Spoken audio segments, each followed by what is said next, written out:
পান করি, পানিটাও কি মাটির নির্যাস না নাই বলেন? মাটির তল থেকে পানি বের হয় না নাই? এই পানিগুলি মোটরের মাধ্যমে, টিউবওয়েলের মাধ্যমে, বিভিন্ন মাধ্যম দিয়ে পানিগুলি মাটির তলদেশ থেকে আমরা আহরণ করি, আমরা সেই পানিগুলি পান করি। আবার যে ধান খাই, যে চাউল খাই, যে খাদ্যগুলি মানুষ একটা সুস্থ সবল হওয়ার জন্য এই পৃথিবীতে যত নিয়ামতের দরকার, সকল নিয়ামত আল্লাহ রাব্বুল আলামিন মাটির মধ্যে দিয়ে দিয়েছেন। সুবহানাল্লাহ। প্রিয় ভাই আমার, সেই মাটির নির্যাস খেয়ে খেয়েই তো আমরা মানুষ। কথা বলেন ঠিক না নাই? মাটির মধ্যে যদি ধান লাগানো না হয়, মানুষ পৃথিবীতে বেঁচে থাকতে পারবে না। আজকে যে জায়গাতে বসে আছেন, এই যে জায়গার মধ্যে আপনাদের তলে দেখেন খেয়ার বিছানো আছে, এটা হচ্ছে ধানের খেত। এই ক্ষেতটাই কিন্তু একটা সময় মাটির সাথে লাগানো ছিল না নাই? এটা ধান রূপ ছিল। ধান যখন নিয়ে নেওয়া হলো, আস্তে আস্তে খের হয়ে গেল। আবার এটাকে জ্বালিয়ে পুড়িয়ে দেখবেন মানুষ আবার মাটির নির্যাসটাকে উৎপন্ন করার জন্য খেরের সার ব্যবহার করে না নাই? খেরটা ছাই মানে আমরা সার বানাই না নাই? অবশ্যই বানাই। প্রিয় ভাইরা আমার, জন্য আল্লাহ রাব্বুল আলামিন বলছেন, বান্দারে আমি আল্লাহ রাব্বুল আলামিন মাটির নির্যাস দিয়ে তোমাকে সৃষ্টি করেছি। আবার সেই মাটির নির্যাসটা কি তোমার মার সে অন্ধকার পেটের মধ্যে, ঢেলির মধ্যে কিভাবে জমা করে, যেখানে লাইটিং এর কোনো সিস্টেম নাই, তোমার জনমকারী মার সেই পেটের মধ্যে মাটির নির্যাস অর্থাৎ এক ফোঁটা নির্দিষ্ট পানিটাকে সেখানে জমা রেখে আমি তোমার মহান রব, আমি তোমার মহান স্রষ্টা কত সুন্দর করে আমার কুদরতি হাত দিয়ে মেকানিজম করে সুন্দর করে মানুষ রূপে গঠন করে সম্মানিত করলাম। সুবহানাল্লাহ। প্রিয় ভাইরা আমার, আল্লাহ রাব্বুল আলামিন আমাকে আপনাকে নাপাক পানি দ্বারা সৃষ্টি করেছেন। অপরদিকে বলেছেন, এই পৃথিবীতে আমি আল্লাহ রাব্বুল আলামিন সারা পৃথিবীর মানব মণ্ডলীকে যত মর্যাদা দিয়েছি, মানব মণ্ডলীকে যত নিয়ামত দিয়েছি, মানব মণ্ডলীকে আমি আল্লাহ পাক রব্বুল আলামিন যত সুবিধা দিয়েছি, এত সুবিধা সারা পৃথিবীর কোনো মখলুকাতকে দেই নাই। সুবহানাল্লাহ। দিয়েছি কি বলেন? দেয় নাই? প্রিয় ভাইরা, আল্লাহ রাব্বুল আলামিন আমাকে আপনাকে কথা বলার জন্য জবান দিয়েছেন না নাই? কথা বলেন, দিয়েছেন না নাই? জবান দিয়েছেন। আবার চিন্তা ফিকির করার জন্য আল্লাহ রাব্বুল আলামিন আমার মাথার মধ্যে নাজা দিয়েছেন, দেমাগ দিয়েছেন। যে দেমাগ খাটিয়ে মানুষ আজ কোটি কোটি টাকার মালিক হয়ে যায়। কথা বলে ঠিক না নাই? প্রিয় ভাইরা, পা দিয়েছেন চলার জন্য, হাত দিয়েছেন করার জন্য, চক্ষু দিয়েছেন দেখার জন্য, কর্ণ দিয়েছেন শোনার জন্য, জিহ্বা দিয়েছেন চাখার জন্য। ও আমার ভাইরা, আল্লাহ রাব্বুল আলামিন আমাকে আপনাকে কত বড় বড় নিয়ামতে সম্মানিত করেছেন।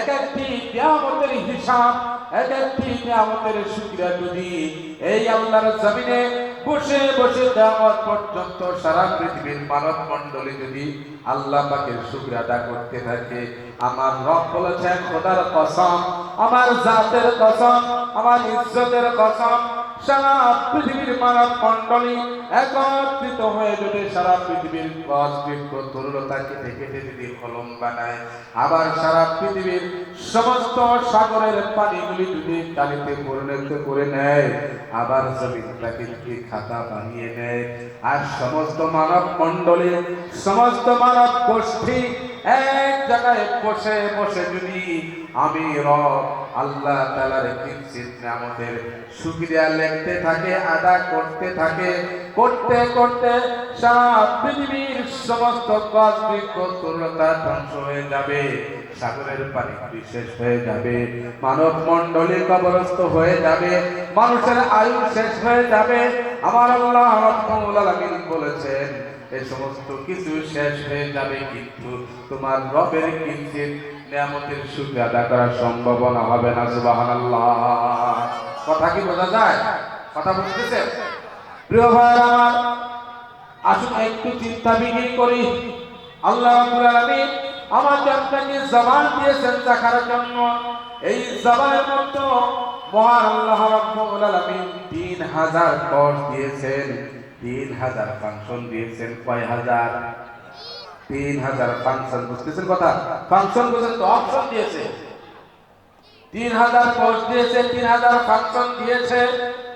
এই জিহ্বা দিয়ে একটা মানুষ অনেক জিনিস টেস্ট করতে পারে, পারে না নাই? জোরে বলেন, পারে না নাই? আপনাকে যদি এই জারের মৌসুমে আলু ভর্তা বানিয়ে দেওয়া হয়, সেটার টেস্ট একরকম হবে। আবার আলুটা যদি ভাজি করে দেওয়া হয়, সেটার টেস্ট আরেক রকম হবে, হবে না নাই? সেই আলু যদি মাছ দিয়ে রান্না হয়, আরেক টেস্ট হবে। সেই আলুটা যদি মাংস দিয়ে রান্না হয়, আরেক টেস্ট হবে। যদি লোকাল মুরগি দিয়ে রান্না হয়, সেই আলুটার টেস্ট অভিন্ন হয়ে যায়। আবার যদি ব্রয়লার মুরগি দিয়ে রান্না হয়, দেখবেন সেই মুরগির টেস্টটা কিন্তু আলাদা হয়ে যায়, যায় না নাই? প্রিয় ভাইরা, একই জিনিস ভিন্ন রূপে বাকশাক করার পরে যেটা স্বাদ ভিন্ন হয়ে যায়, এই ভিন্নতার প্রমাণ কোন জায়গা থেকে পাওয়া যায়? যে জায়গা থেকে সেই ভিন্নতা আমরা বুঝতে পারি রে বন্ধু, সেটা হচ্ছে আমার আপনার জবান আল্লাহ তাআলা দান করে দিয়েছেন। সুবহানাল্লাহ।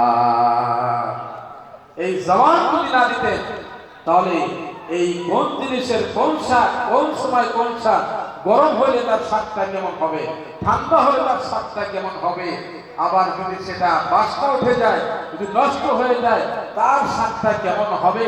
আর যদি আইটেম বদলে যায়, একই সবজি নাম পেলে পেলে ভর্তা, ভাজি, রান্না, আবার শুটকি দিয়ে, মাছ দিয়ে, আবার মাছেরও ভিন্নতা আছে, ছোট মাছ, বড় মাছ, মাংস, মাংসেরও ভিন্নতা আছে। যেরকম মাংস দিবেন, তার টেস্টটাও কিন্তু সেই পদ্ধতিতে থাকবে। থাকবে না বলেন? থাকবে না নাই? জোরে বলেন, থাকবে না নাই? তাহলে চিল্লা বলেন সুবহানাল্লাহ। চিন্তা করেছেন?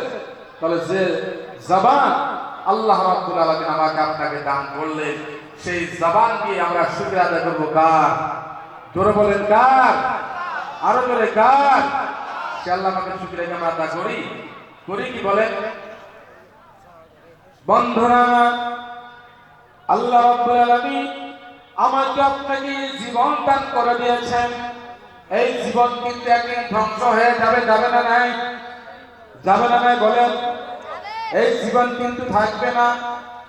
আর আমি আপনি সকলেই মিলে এই যে সুন্দর একটি কোরআনের মাজমায় বসার তৌফিক পেয়ে গেলাম।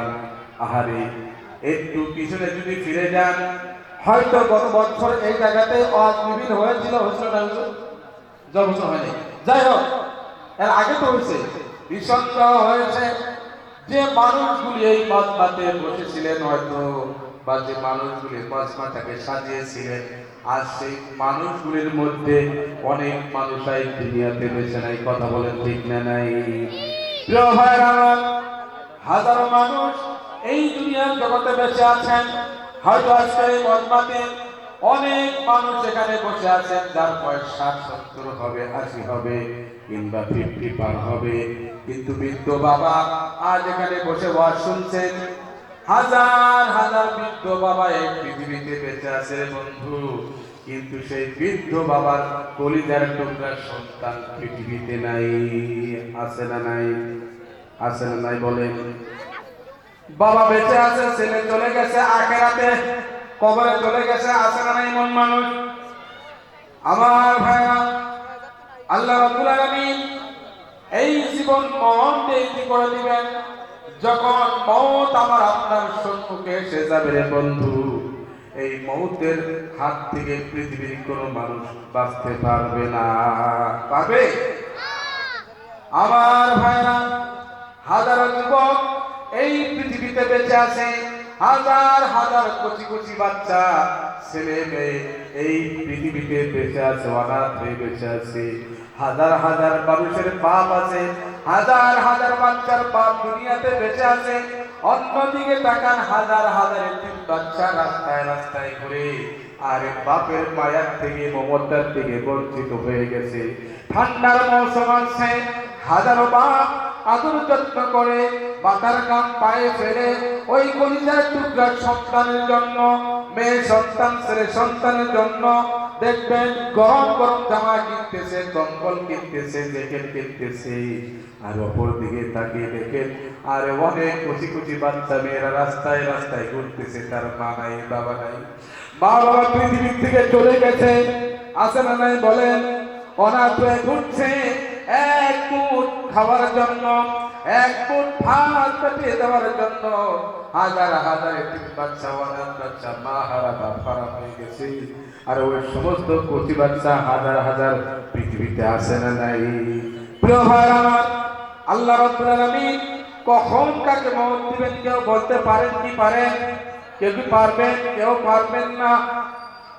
আরে বিছনাগত হয়ে গেছে অনেক দাদা, অনেক বাবাদের বিছনাতে পড়ে আছে, দেখে বোঝা যায় যে সে আর বেশি দিন বাঁচবে না। আহারে বাবা চলতে পারে না, চামড়া ঝুলসে গেছে।